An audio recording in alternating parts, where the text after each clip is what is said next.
Hello all. Yesterday, it never got out of the 50s here in the pink barrio of San Francisco. Today, blue skies and temperatures soaring.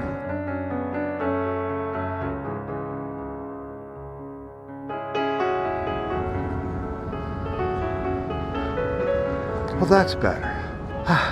So, I'm gonna hike up this way today and find a spot we can do a video. This is way too busy here.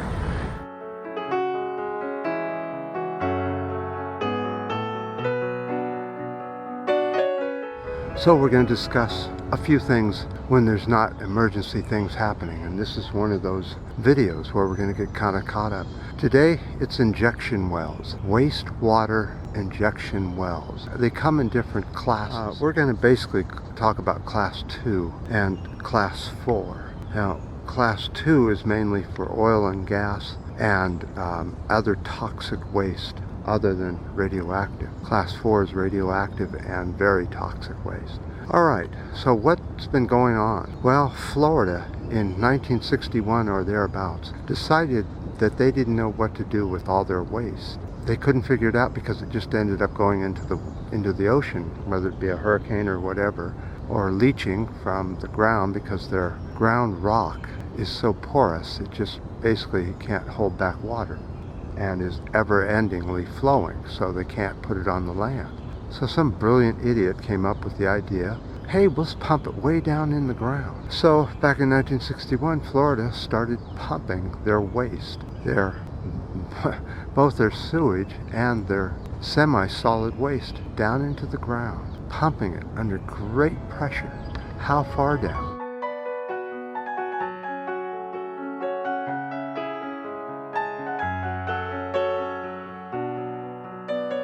3,500 to 10,000 feet is the zone that they tend to throw waste in.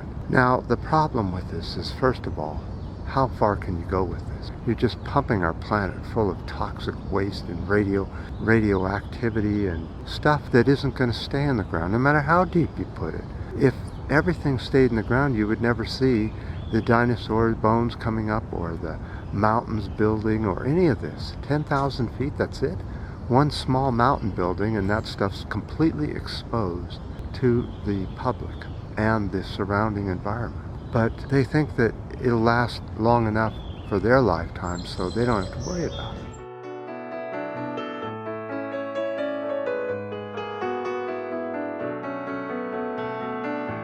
So how did this become a law that you could pump down underground wastewater, waste liquids, waste sludge, and toxicness of all kinds? Well, there was a little exemption in the Clean Water Act.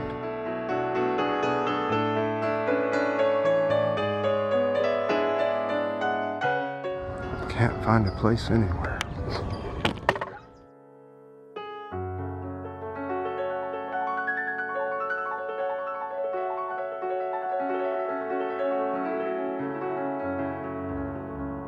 One thing about doing videos is that you get lots of extra walking so that you can find a place that doesn't have a lot of people.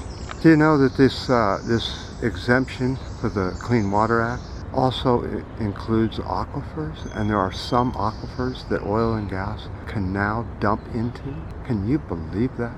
That is not smart thinking at all. How do you tell somebody in 300 years there's toxic waste in the aquifer they just drilled into? Okay, let's talk about how these wells are constructed. They're constructed with many linings, so metal lining filled with concrete, another lining filled with concrete, and then finally concrete on the outside of that. That's all good and fine. How long does concrete last? I used to be in the business. If you get 100 years out of it, you're lucky. These wells, where they're depositing this toxic sludge and stuff, is under extreme pressure.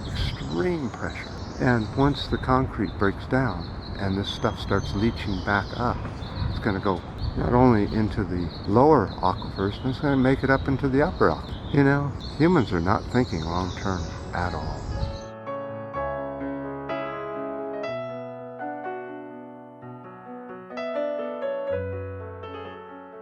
Well, on an absolutely beautiful, excellent day. It's nice to get out. It's been very cold and drizzly since the last heat wave. We have another heat wave starting tomorrow. The new weather for California. So, let me know what you found out about wastewater wells in your area. Do they allow it in your country, in your state? Let me know in comments down below if you feel like it. And I appreciate all the ups and downs, and especially the new subscribers. They're bouncing up and down like yo-yos. Come on, YouTube, let a few of them stick. We'll see y'all later.